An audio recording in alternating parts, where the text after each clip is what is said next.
everybody, this is Becky Liggero for CoinGeek.com. I'm here in New York City with Alex Agut, the CEO of HandCash. We're at the Unbounded Capital Summit for the second year in a row. I'm happy to see you, Alex. It's been a while. But we have lots going on at HandCash. You gave a great presentation opening up the event today. You were talking about how HandCash has moved from a digital wallet to a gaming ecosystem. I think this has happened over the course of 5 years or so. Tell me about this journey and why you've really decided to focus on the gaming world. Yeah, well, it was kind of obvious because over half of our clients have been gaming companies, and we realized that there was a pattern that they were trying to create these new game economies with digital payments, items, and all that. And we just said like, hey, what if we just focus on games? And so we have a more clarity in terms of our message, and we more defined target audience and all that. And we can have a much better experience for them because we can focus on actually solving their problems. Yeah, I love that. I hadn't even thought about it in that way yet. And I was like, yeah, that is what HandCash is doing. It's really good. It's a really good message. I like that. But can you explain to our audience here what you mean by a new game economy and how this differs from maybe the more traditional gaming economy that we're used to? Yeah, so when online gaming starting to become popular, there's starting to appear some methods to actually have in-app, in-game micropayments, right? And basically with those micropayments, you could unlock some content. But at the first time, it was not abusive as it is right now. Right now, the problem is that game publishers have figured out a way to monetize game advantage. So the problem is that players who don't want to spend money, they have to grind a lot inside the games to actually get some content back and to be able to level up their characters or get more items or whatever, while some other players just throw money at the problem. And the problem is that this creates in tournaments and events and all this creates a huge disparity between people who spend hundreds of thousands of dollars to actually get good at the game or get the best items.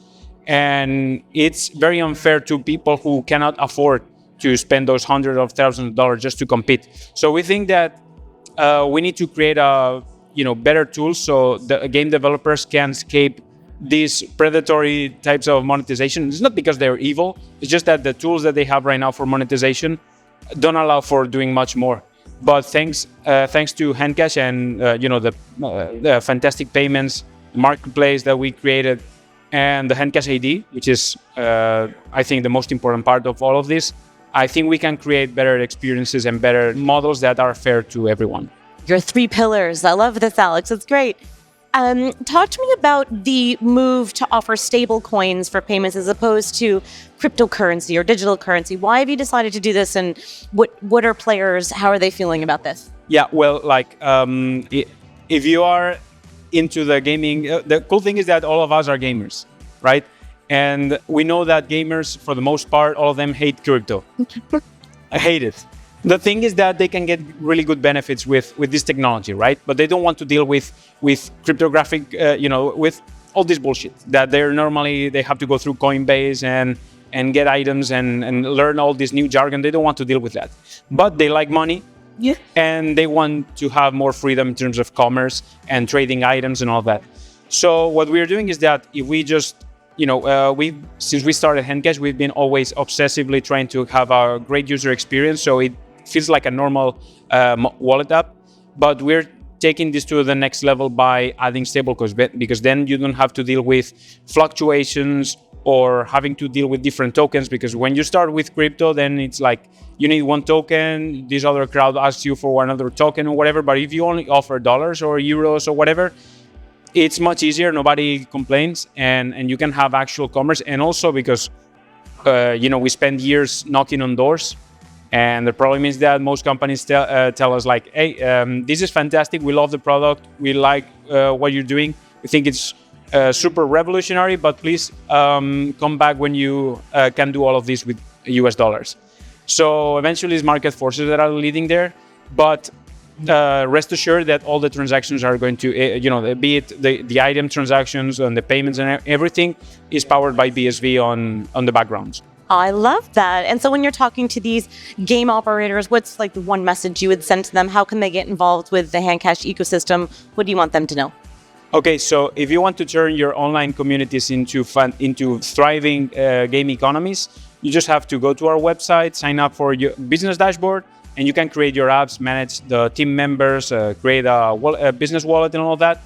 And in a few minutes, you can integrate with our systems and you'll be up and running. And if you have any doubts, just let us know, but it's pretty easy. It's pretty easy.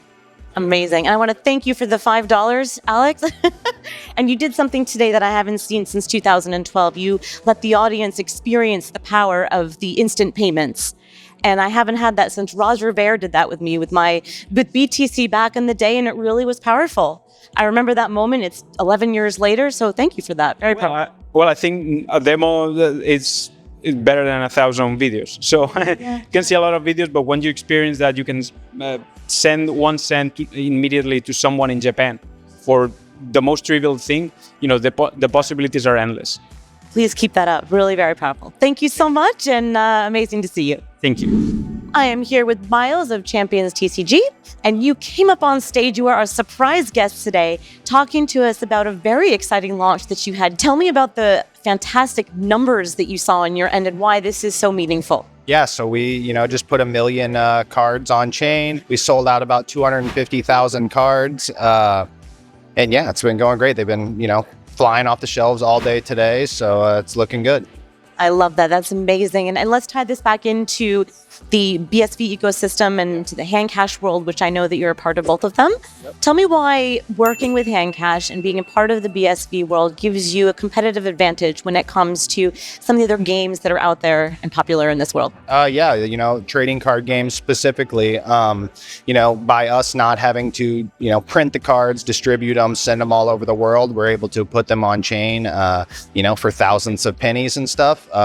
It allows, a small team like ours of just, 4 or 5 people to compete with some of these, the giants in the space like Blizzard and, Wizards of the Coast. Those companies are bringing in, $6-7 billion a year in revenue. And, just 4 guys that, 4 gamers create something and we think we can disrupt. Yeah. I just love this. And I know you were talking about going to even smaller game shops and things like this. And when you walk in and talk to them or your team, what do you tell them and why do they actually jump on board with what you are doing versus maybe somebody else? What is different about what you're doing? Most of these game shops aren't in the digital space yet. So we walk in and the big things that they're interested in are we're able to provide them product without them putting any money up. They don't have to hold any inventory or take up any shelf space. And then, our profit sharing model, because these cards are so cheap and we eliminate a lot of this stuff, we can pass along, say they sell a pack for $5, we could split it 50-50. They get $250, we get $250. But the big thing is when we say that we can pass along royalties, they're all, we've talked to a dozen or so shops. Every one of them has given us positive feedback and they're super excited in the whole royalty avenue of our project. Very cool. Yeah. But 250,000 cards is quite a bit. I mean, how do you get the word out about this? Is this people that are already really involved with digital currency and BSV or Bitcoin or whatever? Or is this people that have no idea what that's even all about? Who are these people? Obviously we've got the BSV people and, some of this crypto market that's interested in our project. But the big thing here is we want to tap into, there's 100 million monthly active players of trading card games. And we're trying to, tap into that. And really our strategy is to not mention things like Bitcoin. We've learned from these stores that even the word wallet is bad, mint is bad, immediately when they hear those things, their eyes kind of, glass over because this whole Web3 thing has been going on. So we try to just, be the plumbing on the back end. We want to allow users to purchase with credit card, and then we just take care of all the blockchain stuff on the back end. I do think that that's a fantastic way to look at it. You can't talk to people about the... Yeah. I know, total glaze over. Yep. And I know that you were a guest on Kurt Rucker Jr.'s live stream for CoinGeek and really went into details about your game for that. But for those that have not seen the live stream, just give us a few sentences on why you believe this card game is so sticky and so engaging for people, and what are some of the mechanics going on behind the scenes there? Yeah, it's a trading card game, so players have to build decks of 25 to 30 cards, that they open in these packs, and kind of like the big thing here is our competitors like Pokemon and Hearthstone, they Pokemon has 5.9 billion cards in existence. So, I mean, our goal here is to put billions of these cards on chain. And, we're able to offer things that, Pokemon and these Hearthstone, these online games don't offer, which is like the ability for the players to, sell and trade their cards online. Currently, players, are just locked in. They buy them. They can't do anything with them if they have a bunch of duplicates. But here on our game, you can sell, earn royalties on, these cards. Brilliant, Miles. Yeah. Thank you so much. It's really cool to meet you in person, and keep up the good work.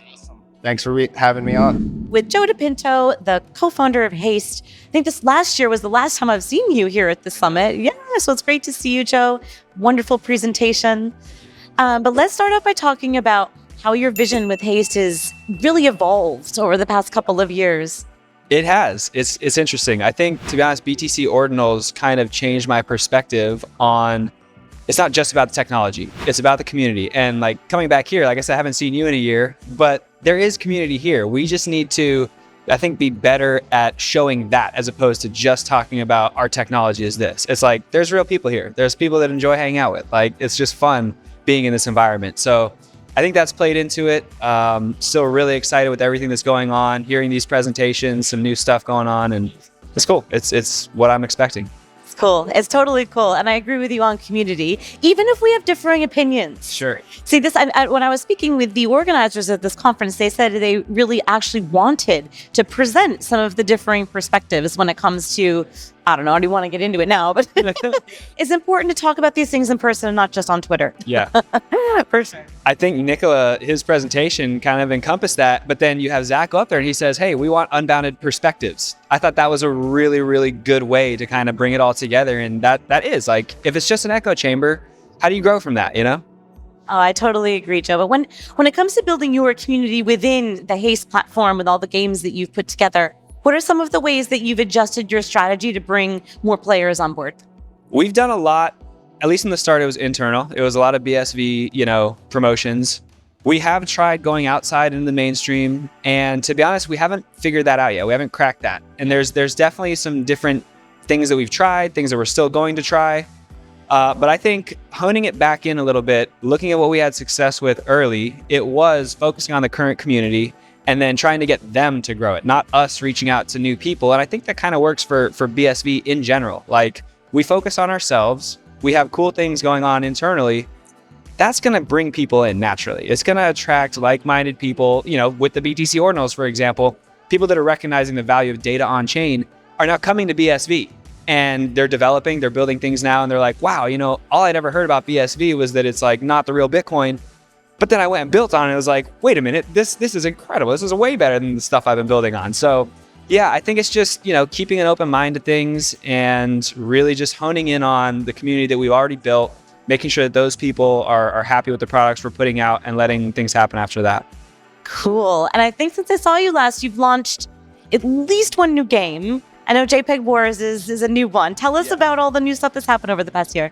We added like a free area to the arcade, and that was as an attempt, to get people from the outside in. And those games are fun. We didn't even have to develop them, to be honest. They're mostly open source that we could just add to the arcade.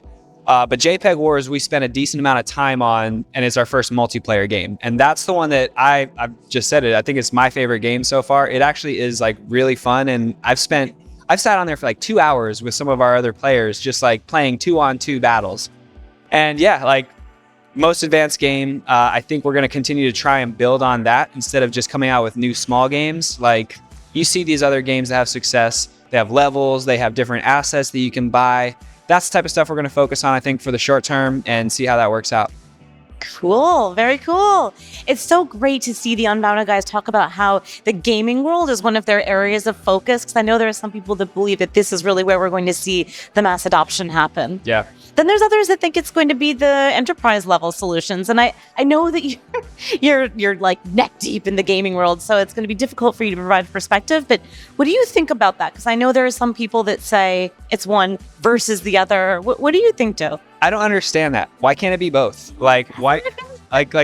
It goes back to community. Like, we can do both. I think that you do need enterprise adoption. I think that you need, small projects. We're a relatively small project. And that's just, I don't understand the division, the divisiveness. I never have. it's still like the BTC versus BSV. Now it's like BSV internally. We don't need that. Like, it's just, we should be encouraging each other with whatever we're trying to do. That would be the perspective I would want people to take. It's interesting. Perspectives from Joe. I love that. Like anyone cares. No, they do, but I think people just love drama sometimes. Maybe we need more exciting lives. No, drama is exciting. Yeah. Like, make a show about it. That's a good idea. But in general, for this conference here, this is your second year being here in New York for the Unbounded Capital Summit. What are your thoughts on the types of people that are here, the kind of conversations going on? You've got some demos and all sorts of educational tools for the audience. What are your thoughts? So I've seen a couple of the same investors last year. I've seen a lot more new ones. And I think that's, we're not here to raise money. We're here to help Unbounded, right, demonstrate their portfolio, because they're the ones that are trying to get more capital into the ecosystem. So I know that every one of the VCs I've talked to says like, oh, I know Zach, he's like been really, really good at networking. He's been really good at reaching out, keeping us involved in exactly what's going on. And I think people lose sight, like it's not going to happen overnight. I wish we all, we want it to be like that, but you have to take time to build those relationships. And I think that's what Zach has been doing. That's why when you have events like this, like I thought last year's was incredible. I think this one is just as good. So I think that, you keep working, I'm kind of just blown away at exactly how much effort he puts into this. And I think he's seeing the results he wants. I hope he is. Zach's a total superstar. So I'm psyched too. Feeling really good. Joe, thank you so much. It's really fun to see you, and it better be before another year goes by that I see you again. You're telling me. Well, Florida now, the Citadel, let's go. The new Citadel. Florida, yeah. Joe, thank you so much, and thank you guys so much for watching. It's Becky Liggero for CoinGeek.com.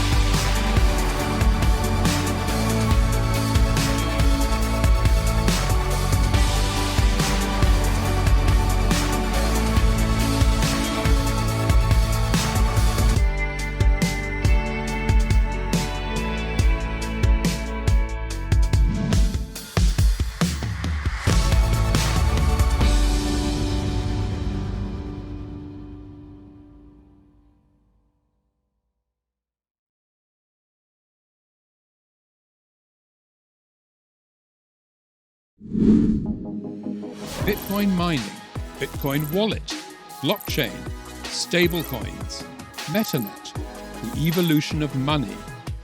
Everybody is talking about Bitcoin today, but what exactly is it? Learn the basics from experts. Learn what Bitcoin is, how it works, and why it matters.